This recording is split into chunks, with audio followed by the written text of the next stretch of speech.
一到夏天，香港人最關心嘅唔係海灘有冇靚女3點式，亦都唔係全球暖化有幾嚴重，而係林超英有冇開冷氣呢？2022年有網民喺連登討論區以突發林超英承認有開冷氣為題出 post， 上載咗一張 Facebook 信息截圖，顯示佢喺林超英專頁就問啦：今日好熱喎，請問你有堅持開冷氣嗎？獲超英哥回覆：有啊。咁截圖傳出之後呢，網上反應非常熱烈，連登會員人肉大聲攻直呼世界末日啦！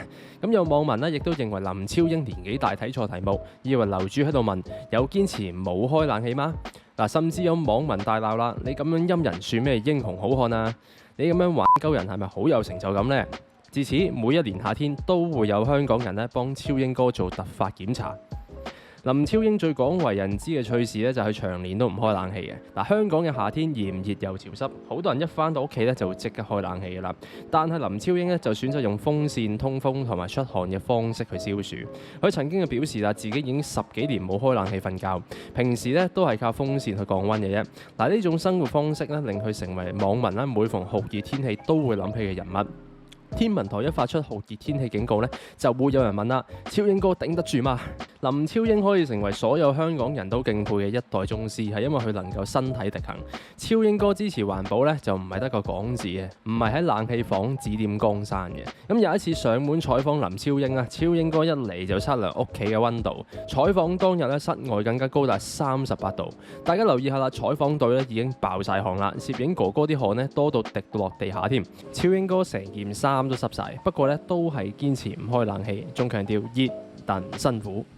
林超英呢就唔係將唔開冷氣咧變成一種英雄式嘅苦行，佢曾經清楚講到明，如果熱到可能危及生命嘅話咧，就一定會開冷氣。佢嘅意思唔係死都唔可以開，而係正常情況之下咧，可以先嘗試用比較節能嘅方式去降溫嘅。去到危險程度就應該以保命為先。2026年接受訪問嘅時候咧，佢更加用非常直接嘅方式形容冷氣嘅終極用途就係救命啦。如果熱到會死咧，就一定會開冷氣。佢唔係要大家去盲目模仿啊，而係要指出環保概念唔應該變成自我傷害。今年差少少咧，就可以見到超英哥破戒嘅啦。話說今年香港有一日溫度咧超過35度，天氣熱到咧超英哥幾乎想開冷氣。咁好彩啦，之後落咗一場雨咧，先至冇真正破戒。咁佢笑言，如果當時冇呢場及時雨嘅話咧，自己可能已經破咗戒啦。超英哥嘅環保理念點解會有咁多人追隨呢？其中一個原因就係因為佢能夠喺環保同埋生活揾到一個平衡，唔係一味咧叫人犧牲生活去支持環保啊！近年有好多團體咧都係叫人支持環保，但就自打嘴巴。例如喺小百科第2集嘅歐洲熱浪咧就提及過，歐洲遭遇極端熱浪嘅時候，位於比利時嘅歐盟總部大樓因為電力同埋冷卻系統不堪負荷，強制關閉咗1至7樓基層員工辦公區嘅冷氣，但係8樓以上嘅高層官員同埋主席辦公室咧就維持開冷氣喎，咁引發咧基層員工炮轟雙重標準。林超英自從2003年起咧出任香港天文台台長，直至2009年退休。任職台長嘅時候咧，推行文職人員準時收工，反對以超時工作視為良好工作表現嘅政策，建立咗一個開心事業。林超英任內強調，喺天文台做嘢必須以科學為基礎，以服務為目的，以人民生命為第一考慮。表明天文台咧必須根據科學數據，考慮市民嘅安全作出決定。面對傳媒歷年對天文台嘅批評咧，林超英曾經喺訪問入邊講到，即使同事嘅決定未如人意啦，佢都會走去傳媒面前為同事解釋，因為幫員工解圍就係佢作為天文台台長嘅責任啦。從佢任內嘅表現都可以睇到啦，其實超英哥咧都係一個好為人設想嘅人嚟嘅。咁最起碼有咩事咧，佢第一時間攬上身，跟到呢啲大佬咧真係掂晒啦，就唔係嗰種冇事收你入袋，有事就擺你上台。就算退咗休之後，超英哥一直都好關注環保議題同埋市民需要嘅。2026年8月9號，香港天文台錄得36.9度，係有紀錄以嚟咧最高嘅市區溫度之一。上水更加錄得39.8度，但係咧勞工處當日就仍然只係維持最低級別嘅黃色工作暑熱警告，就冇發出紅色或者黑色警告。事件就引起咗社會嘅疑問啦。如果氣溫已經超過40度，點解戶外工作者仍然只係收到最低級別嘅警示呢？林超英認為個問題咧唔一定係在於當日嘅實際天氣資料，而係在於警告制度採用嘅計算方式。佢批評現行嘅機制好離地，因為佢主要參考香港暑熱指數。咁但係呢套指數咧原本只係用嚟評估一般市民嘅健康風險，就唔係專門為長時間喺戶外工作嘅地盤工人、清潔工、搬運工或者道路工人而設嘅。換句話講，坐喺室內有遮陰、有風扇或者冷氣嘅人呢，同喺烈日着住工作服長時間搬運物件嘅人所承受嘅熱力係完全唔同嘅。林超英就認為用同一套指標評估兩類人呢，係好可能低估戶外工人嘅實際危險。前天文台台長林超英批評現行工作暑熱警告係用錯指標，要求當局改用濕球黑球制度。咁黑球究竟係咩嚟嘅呢？黑球咧就唔係一個警告級別嚟嘅，而係測量環境熱力嘅方法。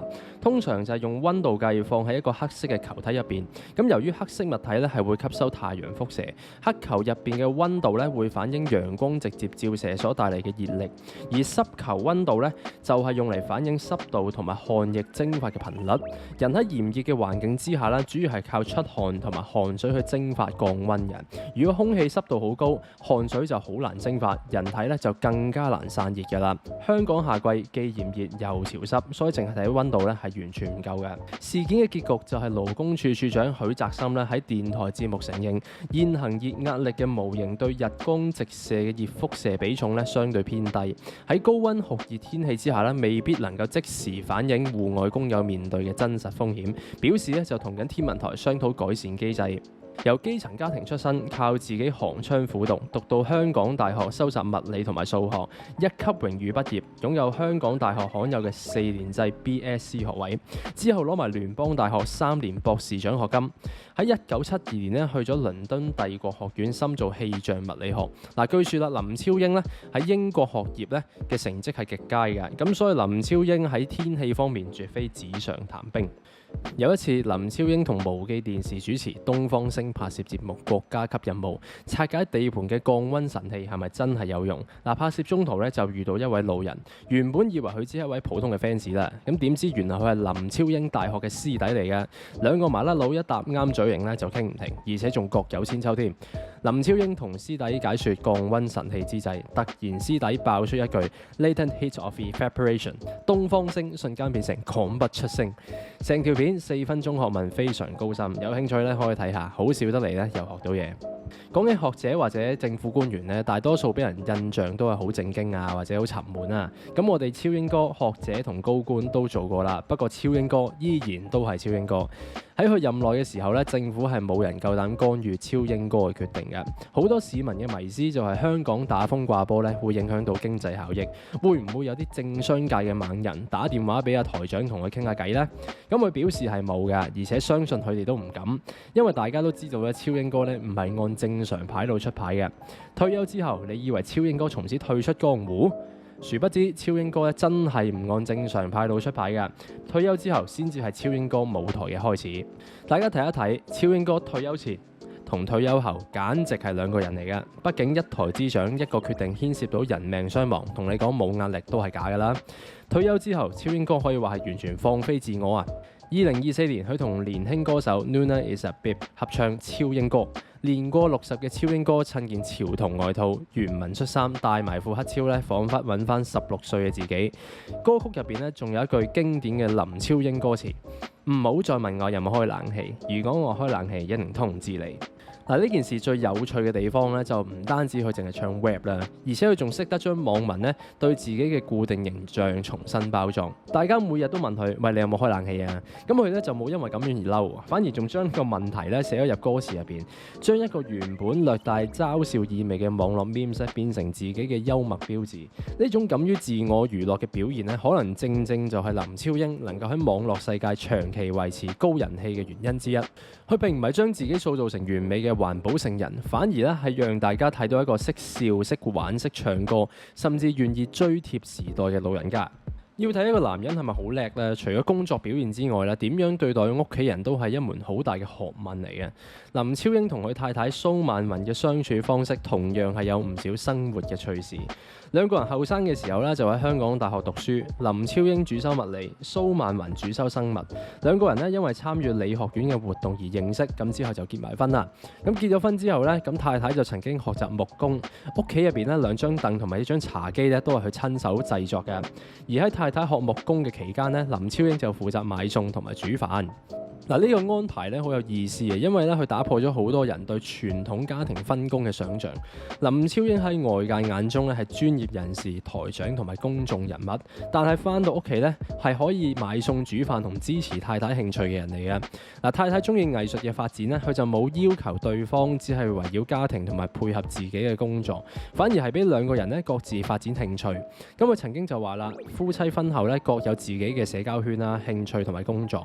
嗱，自己就中意觀鳥，平時做嘢又好忙，星期日咧仍然係會去郊外去觀鳥㗎。咁但係太太咧冇因為佢將假日攞去觀鳥而怪佢嘅，佢唔將婚姻理解為控制對方，而係容許彼此咧都保有空間。咁呢個態度咧比起環保達人嘅標籤更加顯示到佢嘅生活智慧。除咗老婆之外咧，林超英都好錫個孫女啊。林超英唔開冷氣原則咧，最終都會因為家人而作出調整。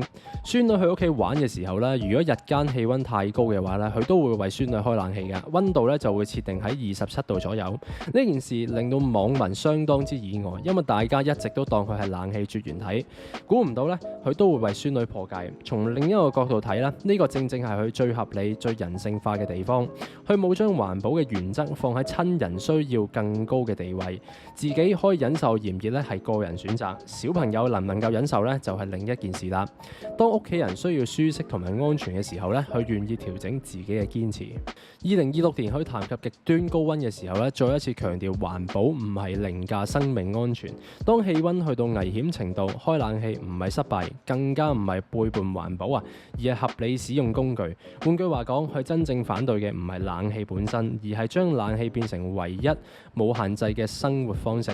佢希望大家知道啦，冷氣可以用，但係就唔一定每一刻都要用。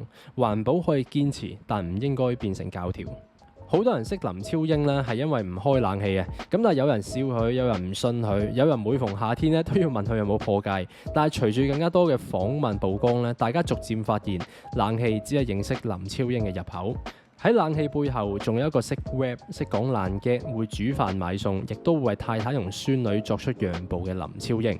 佢嘅趣事之所以令到人哋記得，就唔係因為每一件事都值得模仿，而係因為佢總係能夠啦將嚴肅嘅環境議題放喺最普通、最貼身嘅生活場景入邊。冷氣機、風扇、花草、家庭同埋一段訪問呢，全部都可以成為佢談論世界嘅入口。而佢最值得欣賞嘅地方咧，或者就係佢一直貫穿生活嘅道理。環保唔一定係要做英雄㗎，有時候由自己浪費少啲，再用幽默嘅方式去表達，已經係一種好有力量嘅開始。去到呢條片嘅尾聲，我只係想問一句：超英哥，你今日開咗冷氣未呢？